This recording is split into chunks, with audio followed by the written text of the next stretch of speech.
Hi guys, in this quick video I'll show you how to change the music length in your Instagram story. Open your Instagram application, then swipe to the right to open your camera for your story. Then let's take a picture here, then add some music by swiping up. Choose the music, then you can choose music here. Let's choose this one.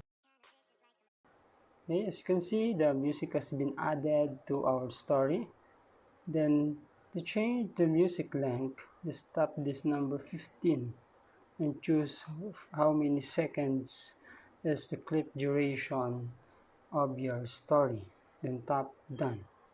And changing the music length is only applicable for photo.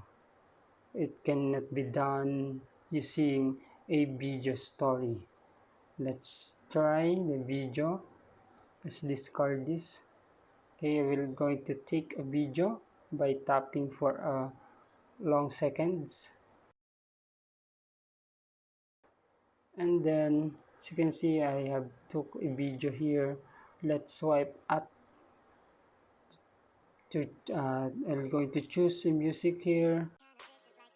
Then, as you can see here, you can move forward, backward, but here in the clip duration, we can change the length of our music. If you want to change the length of your music, then maybe you can use an application or video editor to do that. Okay, that's it guys. I hope this video helps you a lot. Thank you.